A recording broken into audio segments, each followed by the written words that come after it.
Hello and welcome to BBC World News.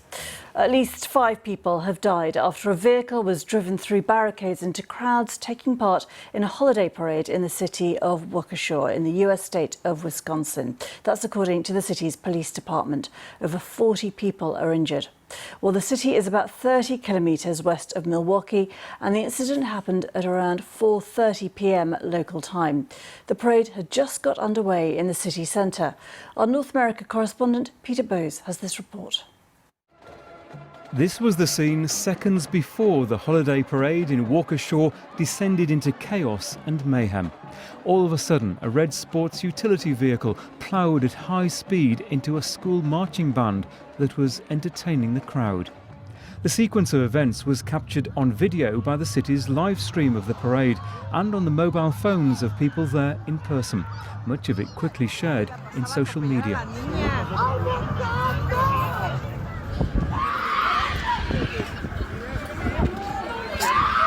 Horrified and screaming, the onlookers, families with children, fled for their lives as the SUV sped off. The vehicle struck more than 20 individuals. Some of the individuals were children, and there were some fatalities as a result of this incident. We will not be releasing information on fatalities at this time while we are working on notifying the family members of the deceased. Police say an officer fired his gun at the vehicle to try to stop it. Officials say no bystanders were injured as a result. The car has since been recovered and one person is in custody. The authorities have not given any indication of a possible motive. Today our community faced horror and tragedy in what should have been a community celebration. I'm deeply saddened to know that so many in our community went to a parade but ended up dealing with injury and heartache. The White House says it's monitoring the situation and the FBI is helping the local authorities with their investigation. Reports suggest the suspect was fleeing another scene, possibly a knife fight, when he ran into people at the parade. This was the town's first holiday parade after months of restrictions because of COVID, but it ended in tragedy. Peter Bowes, BBC News, Los Angeles. Well, in the last hour, Peter Bowes has given us this update on the situation in Wisconsin. City officials have tweeted that 5 people are confirmed to have lost their lives and more than 40 people were injured, and they stress that those numbers could change as they continue their investigation.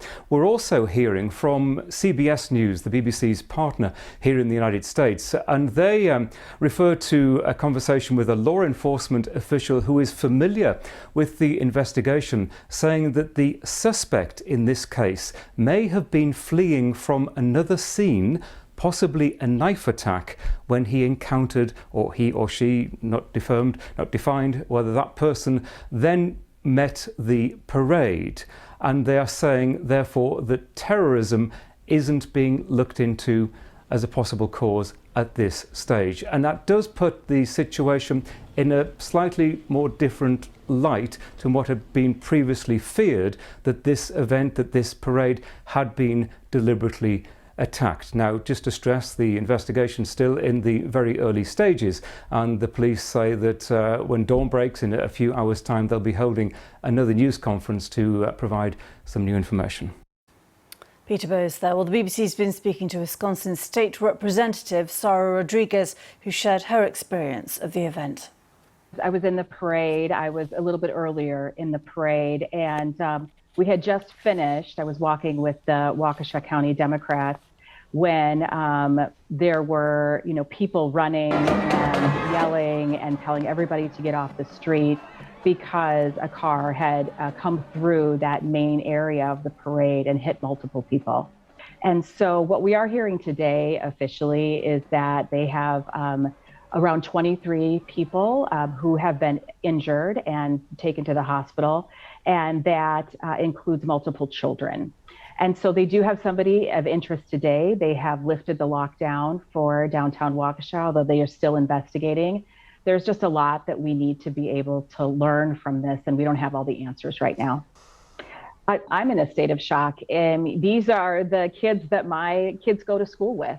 These are the parents that I know, when we go to the schools. And You know, I have been on the phone all evening with different parents that I know, checking in on people to see if they're okay, getting updates from kids and other people's parents who may have been affected. And this was just a tragedy, and we're going to learn more about why it happened.